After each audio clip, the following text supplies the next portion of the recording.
Ce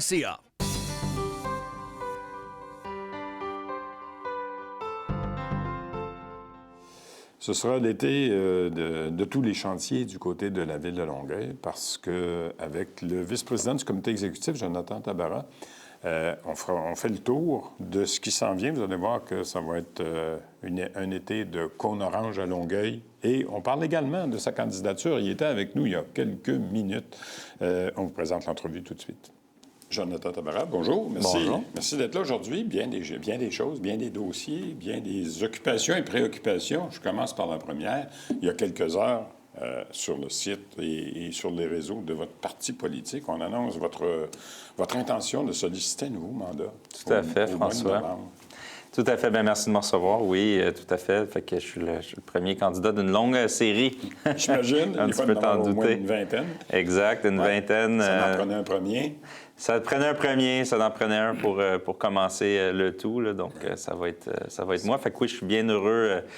Très heureux, très encouragé par les citoyens de mon secteur aussi. Là. Je suis très heureux de leur redemander l'honneur de les représenter encore pour une troisième fois, François. C'est vrai, rendu déjà le troisième mandat. Cela dit, ça a été un mandat quand même un peu chargé, un peu occupé. Vous avez fait, parfois malgré vous, les manchettes. Vous êtes dans le secteur de Michel Chartrand, un secteur où il y a beaucoup de chevreuils, de la serre de Virginie. Ça fait 3 ans qu'on en parle, là. C'est un peu terminé. Vous avez été au bâton là-dessus. Également, durant le même mandat, votre salaire a fait aussi les manchettes à un moment donné parce que votre salaire était supérieur à celui de la mairesse. Cela dit, c'est le dernier mandat. Ça ne vous empêche pas d'en solliciter un nouveau. Vous êtes quand même motivé là-dessus. Oui, bien, on a accompli de grandes choses en 4 ans. Mon salaire a fait des manchettes 6 mois parce que je l'ai réduit avant que les articles les sortent, quand je me suis rendu compte qu'il était un petit peu plus élevé que celui de Catherine. Que je l'ai réduit moi-même. Ça, je veux que ce soit très clair. Je n'ai pas attendu qu'il y ait un média qui le trouve. C'est réglé. Fait que, mais oui, c'était un gros mandat, beaucoup de dossiers. On a refocusé pour essayer de s'assurer d'une stabilité financière à long terme de la Ville de Longueuil. Hein. On le sait, après la Deuxième Guerre mondiale, il y a eu non seulement le baby-boom, mais une construction massive d'infrastructures, des routes, des bâtiments, autant municipales que provinciales que fédérales. Là, on est comme dans le creux de ça, où il faut aller retaper le tout, il faut retravailler tout ça. Fait que notre travail, c'était de trouver de l'argent puis de planifier tout ça pour 10 ans. Ouais. Je sais que vous avez fait aussi, votre mairesse, Catherine Fournier, a fait des demandes un peu plus précises au niveau de... On est en pleine campagne électorale fédérale. Elle a rencontré, je l'ai vu ça aussi, là, sur les réseaux sociaux, elle a rencontré différents candidats puis candidates dans la circonscription. Les demandes, ils portent sur le logement, sur le transport, sur l'infrastructure. Puis à ce chapitre-là, justement, ce que vous évoquez, c'est qu'il y a de grands besoins à ce niveau-là. Mais ça n'empêche pas, la Ville de Longueuil, ça ne vous empêche pas d'avoir dévoilé au cours des dernières heures aussi vos projets pour la prochaine année et même plus, parce que je pense que vous avez dévoilé 90 projets à venir en termes d'infrastructure. Il y a un peu d'argent, donc. Bien oui, il faut en trouver. Il faut trouver de l'argent, ça c'est certain, mais la Ville continue de rouler. Les citoyens ont besoin d'une belle qualité de vie. Et oui, 90 projets. Et ce qu'on annonce aujourd'hui en même temps, c'est notre carte interactive d'Infotravaux, notre application. Fait que les gens peuvent aller sur leur portail citoyen, sur l'application de la Ville aussi. Qui s'appelle Infotravaux et Entraves. Exact, Infotravaux et Entraves, parce que c'est ce qui est affiché. Un vient avec l'autre. C'est un vient avec l'autre, exactement. Donc, quand on va faire une réfection de rue, par exemple, ou un resurfaçage, eh bien, on indique aux gens où, combien de temps, est-ce que ça les affecte. Ils peuvent aller marquer leur adresse puis le géolocaliser de cette façon-là. Okay. Donc, c'est un beau travail de géomatique qui a été fait.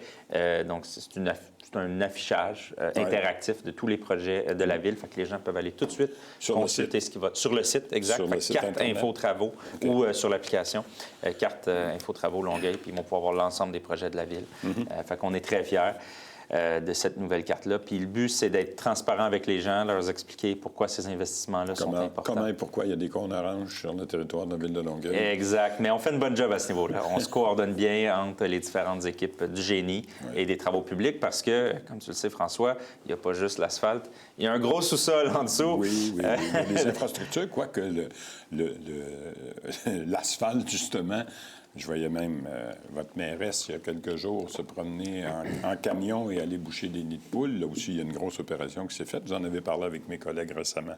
Mais là, dans les 90 projets qui sont annoncés, bien, il y a des investissements, il y a des bassins, des parcs, des espaces verts, d'infrastructures, vous l'avez dit, le sous-sol, l'asphalte, évidemment. Qu'est-ce qu'il y a comme projet majeur? Bien, c'est sûr que le gros des sommes dans les 10 prochaines années, quand on est arrivé au pouvoir en 2021, on avait une prévision pour les citoyens, un plan triennal d'immobilisation sur 3 ans. Et on a maintenant étendu ça jusqu'à 10 ans. Donc, on travaille sur des PDI, là, donc des plans sur 10 ans. Oui, ça, c'est exact. Puis ce que les gens vont se rendre compte rapidement et facilement, c'est que le gros de l'argent, puis de l'investissement, puis des efforts qui sont à faire sont dans nos infrastructures de base.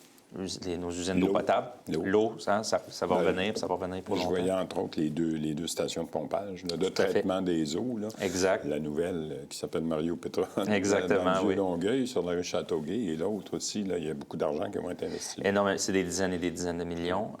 On parle de milliards, on parle de l'usine de filtration des eaux aussi, notre usine de traitement d'eau usée, le CERS. Donc, c'est des montants astronomiques qui dépassent l'entendement. Par contre, c'est pas toujours des vases communicants avec le reste de nos équipes, comme nos équipes des parcs, par exemple. Ça l'est dans certains cas, d'autres fois, ça ne l'est pas. Fait que c'est sûr qu'il faut garder certaines sommes à ce niveau-là pour s'assurer que nos parcs sont sécuritaires, sont attrayants, sont le fun. On veut continuer de mettre un beau milieu de vie pour nos citoyens. Puis quand on refait un parc maintenant, on se pose toujours la question, est-ce qu'il peut avoir une autre utilité? La plupart du temps, la réponse c'est oui. On ne fait plus juste des jeux d'eau. On refait une zone tampon qui va absorber l'eau. C'est ça. Il y a des bassins qui vont être créés aussi, justement, pour essayer d'enrayer, non pas d'enrayer, mais de solutionner le problème des fortes pluies. On sait que l'an passé, ou il y a 2 ans, à Longueuil, il y a eu vraiment de fortes pluies qui ont causé plusieurs inondations. Alors là, en créant des bassins, des espèces de bassins de rétention dans les parcs, ça pourrait aider. Exact. Le but, c'est d'aider. On le sait qu'il n'y aura pas une solution parfaite, mais on va mettre tous les efforts qu'il faut parce qu'imaginez se faire inonder votre maison 2 fois par année. C'est inacceptable. Pas au Québec. Pas bien le fun. Non, c'est pas bien le fun. Puis c'est partout au Québec de la même façon. Puis les gens ne deviennent plus assurables. Alors pour nous, c'est certain que c'est une priorité qui est au sommet de la liste, là, la lutte au changement climatique, la résilience au changement climatique. Puis on a sorti notre stratégie à ce niveau-là. Votre autre plan.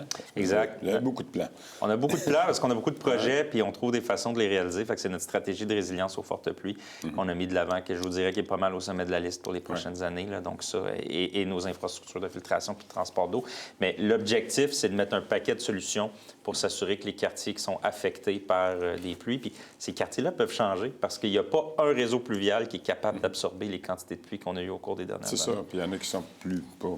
Par mémoire, je me souviens dans le coin, par exemple, de Greenfield Park, où il y avait des secteurs où tout le monde sont équipés avec des pompes puiseurs, là, parce que c'est déjà un bassin de rétention. Alors, on imagine quand il y a une forte pluie, là, pas ça inonde, mais c'est problématique. Bien, ça peut, c'est exact. Donc, le but, c'est de minimiser les risques pour les gens. Fait que, autant quand on refait une rue, bien, on s'en va séparer les réseaux d'égouts, les réseaux unitaires. Puis aussi, lorsque, par exemple, je redonne l'exemple des parcs, on fait 2 bassins de rétention d'eau cette année. Il va en avoir beaucoup d'autres à venir. C'est tout dans notre stratégie. Une bonne solution. Bien, il faut mettre tout ce qu'on est capable en place. Puis il va falloir l'aide des citoyens aussi sur leur propre terrain. On va expliquer aux gens, collaborer avec eux, qu'est-ce qu'ils peuvent faire plus de végétation, pour se protéger. Entre autres. Moins de minéralisation, plus de végétation, certainement que ça fait partie de la solution. Si on avait à cibler, il ne nous reste pas beaucoup de temps, si on avait à cibler 3-4 gros projets qui vont être mis en chantier, j'imagine, cet été, ce serait quoi? Je vous dirais que le plus gros changement qu'on a, c'est qu'on a doublé notre montant de resurfaçage. Donc, on était... il y a vraiment urgence doublé de ce côté-là. Oh, oui, absolument. Un gros virement parce que 35 de notre réseau routier est en mauvais état, ce qui est des années de, on pourrait dire, sous-investissement, peut-être manque de prévisibilité. Entre guillemets, de patchage. De patchage, exact, et de reconstruction carrément des chaussées. Donc, on est passé de 5 millions prévus au plan triennal de mobilisation à 10 millions cette année. C'est 190 000 mètres carrés. Quand on refait un resurfaçage, c'est pour une rue de 10 mètres, c'est à peu près 700 $ le mètre linéaire. Si on refait la reconstruction de la chaussée, on tombe à 2 500. Donc, le resurfaçage, on fait ça avant de devoir aller refaire les sous-sols, par exemple, donc de refaire les infrastructures souterraines, les aqueducs et autres. C'est une façon de prolonger la durée de vie de certains projets. Et ça commence, je présume, ce printemps, cet été, tous ces travaux? Les gens peuvent aller voir sur la carte interactive. Là, donc, en resurfaçage, il y a 13 tronçons sur 11 rues différentes qui vont être faits, en plus des reconstructions complètes où il va y avoir des changements d'aqueducs et d'égouts, en plus de la reconstruction de la chaussée au grand complet. Donc, c'est beaucoup de rues qui vont être faites cette année à Longueuil, puis on va continuer dans ce sens-là. J'ajoute aussi que cette année, l'emphase est mise sur les collectrices et les boulevards, parce qu'il y avait un petit laisser-aller à ce niveau-là. Là aussi. Oui, là aussi. Bien, ça fait partie des rues que je mentionne. Donc, on peut parler de la rue Joliette, Lawrence, le boulevard Garot, boulevard Wesley, boulevard Gaétan-Boucher, Desaulniers, Roland-Terrien. Donc, on met le paquet cette année. On suit tout ça sur Info, Travaux et Entraves sur le site de la Ville de Longueuil. Exact, sur l'application de la Ville, le portail citoyen ou la carte Info Travaux. Fait que juste taper carte Info Travaux Longueuil, là, puis vous allez voir l'ensemble de nos projets. Jonathan, merci d'avoir été avec nous aujourd'hui, puis on va suivre les cônes oranges cet été. Merci beaucoup, François. Merci.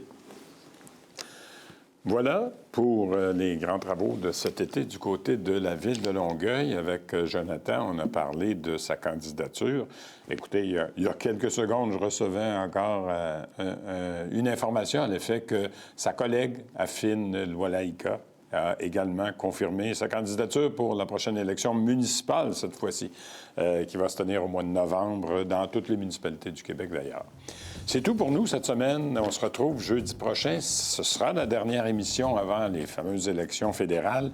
Pour l'occasion, on recevra les derniers candidats qui ont accepté nos invitations, entre autres Jacques Ramsey et Alexandra Mendez, qui sont les candidats du Parti libéral, à la fois pour Brassard-Saint-Lambert et La Prairie, également un candidat du Parti populaire du Canada. Alors, suivez-nous la semaine prochaine. Bonne semaine à tous.